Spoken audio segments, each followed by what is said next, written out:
तो लड़की जो जो निकिता है, एक बच्चा था व्योम नाम था। उस व्योम को मिलने की बड़ी कोशिश थी, बड़ी ख्वाहिश थी इसकी।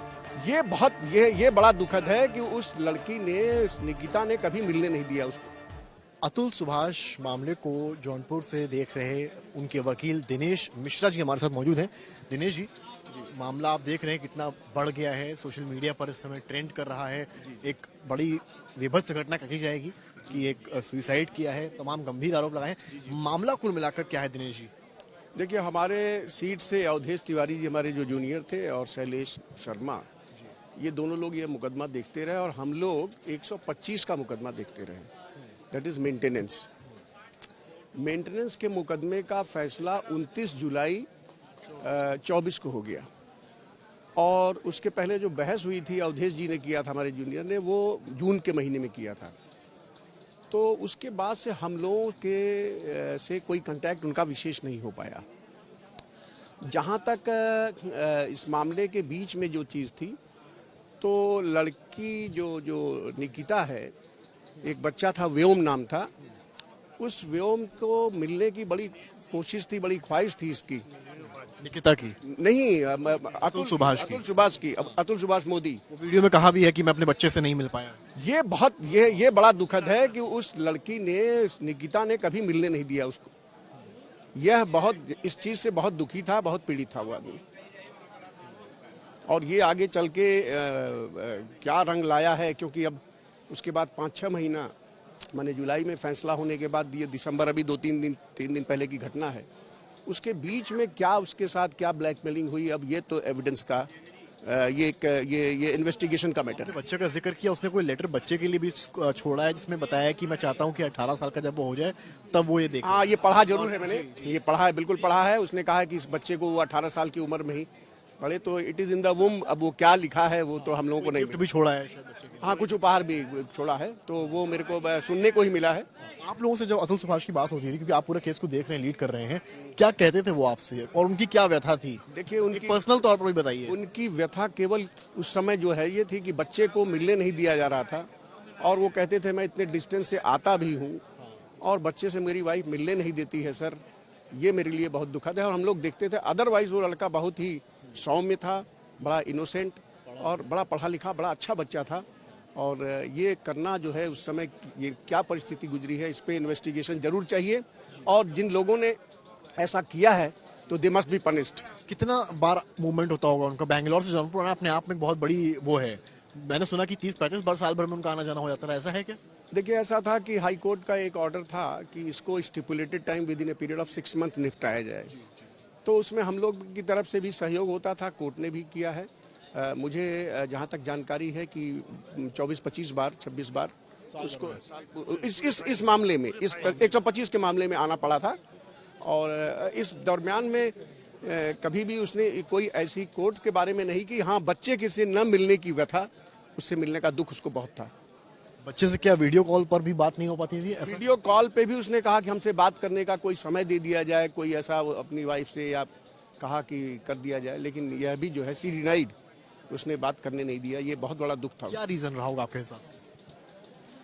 देखिए, मैं यही कहूँगा कि जो मामले उधर से लगाए भी गए, इसमें आपको मैं बता दूं 302, 377 के भी मामले लगाए गए, सब फाल्स थे, सब गलत थे। और उसको उसने बीच में उठा भी लिया था। हालांकि 498 और डोमेस्टिक वायलेंस एक्ट का केस अभी भी चल रहा है। उसने एक डाइवोर्स भी किया हुआ था, डाइवोर्स का भी केस किया था। तो ये सब फाल्स केसेस थे और निश्चित रूप से वो प्रताड़ित हुआ होगा। आरोप लगाए जिसमें कि आपने देखा होगा कि पैसे को लेकर कहा गया कि पिता की मृत्यु का भी उन्होंने अटेम्प्ट टू सुसाइड का जो एक धारा होता है वो भी लगाने की कोशिश। क्या था वो मामला? नहीं, वो उन्होंने कहा कि इनके इसी नाते हमारे फादर की मृत्यु हो गई, तो दैट वो सरासर गलत था, वो गलत था। उनके नाते कैसे हो सकती है? नहीं, बिल्कुल उनके नाते कैसे हो सकती है, ये वो इसने ऐसा कोई चीज किया ही नहीं। लगाया कि डाउरी जो थी वो दहेज इतना ज्यादा मांग रहे थे कि पिता उस चीज को सहन नहीं कर पाए और उन्होंने, उनकी मौत हो गई। मैं एक ही लाइन में करूंगा, ये एब्सोल्युटली फॉल्स है। ऐसा कोई चीज उस बच्चे ने नहीं किया। जी, उन्होंने कहा दुष्कर्म जो है नेचुरल, इस तरह की बात। ये बिल्कुल उसने झूठा आरोप लगाया। जी, झूठा आरोप लगाया, गलत था, एकदम गलत था।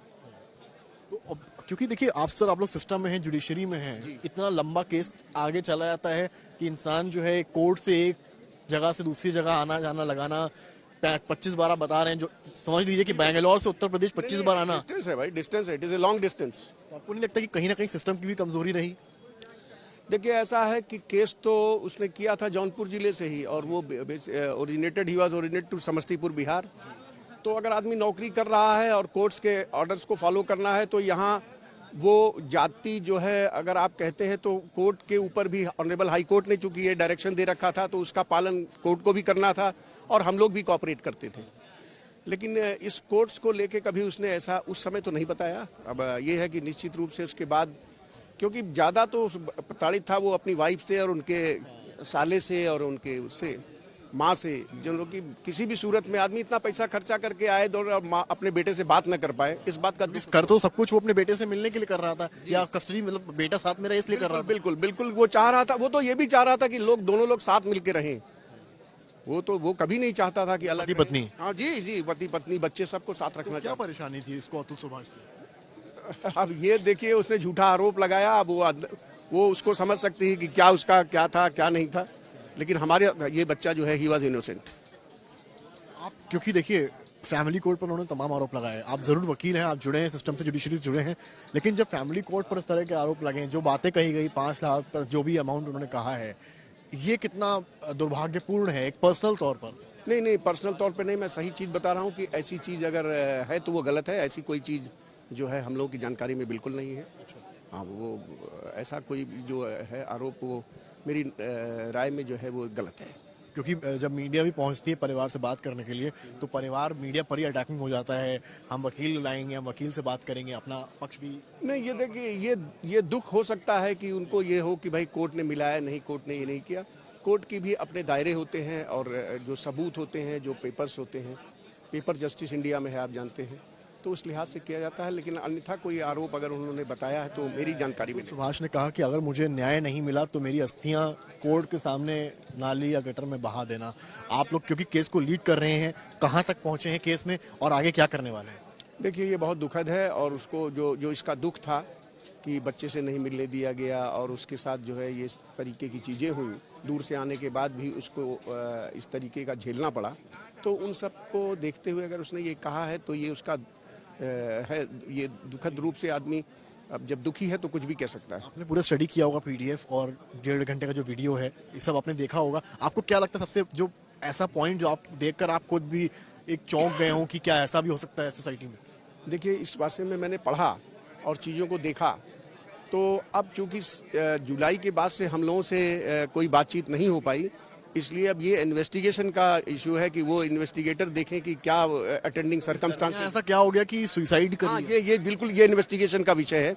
अब इतने देरी के मतलब 5-6-7 महीने का जो अंतराल है, इसके बीच में हम लोग बहुत अच्छा नहीं बता पाएंगे। सवाल आपसे है, कानूनी तौर पर और जुडिशरी के तौर पर अब सिंघानिया परिवार जो जिस पर आरोप लगाए हैं उसके साथ क्या हो सकता है? भाई देखिए, उन्होंने अगर इस तरीके से घटना की है तो they must be punished. Bangalore में एफआईआर हो गई है, पुलिस टीम यहाँ आने वाली है। यस, उसका सही इन्वेस्टिगेशन होने पे और they must be punished. Judicial तौर पर आप लोग क्या कर रहे हैं, आपके साथी और आप लोग? बिल्कुल हम उनकी जो है इन चीज़ों को करेंगे, जो इन्वेस्टिगेटर को जो भी हमसे पूछेंगे, जैसे आप पूछ रहे हैं, तो एनीबडी इफ कम्स तो हम उसको सही बात बताएंगे। और ये अटेंडिंग सर्कमस्टांसेस उस समय क्या थी बेंगलोर से और उनके परिवार से, और उसे गैदर करना इन्वेस्टिगेटर को चाहिए कि सही इन्वेस्टिगेशन करे, फेयर एंड इम्पार्शियल। और निश्चित रूप से वो प्रताड़ित तो था लड़का। बहुत बहुत शुक्रिया सर समय देने के लिए, बात करने के लिए। तो ये आपने सुना, वकील हैं जो उस पूरे केस को अतुल सुभाष को जौनपुर से देख रहे हैं, और इन्होंने साफ बताया है किस तरीके से उस लड़के को प्रताड़ित किया गया था। ऐसे आरोप लगाए गए थे जो साफ तौर पर सही साबित नहीं होते हैं। अब देखना यह है जुडिशियल तौर पर भी और कानूनी तौर पर भी मामला कितना आगे बढ़ता है। कैमरामैन गौरव गुप्ता और सहयोगी के साथ समर श्रीवास्तव, आज तक।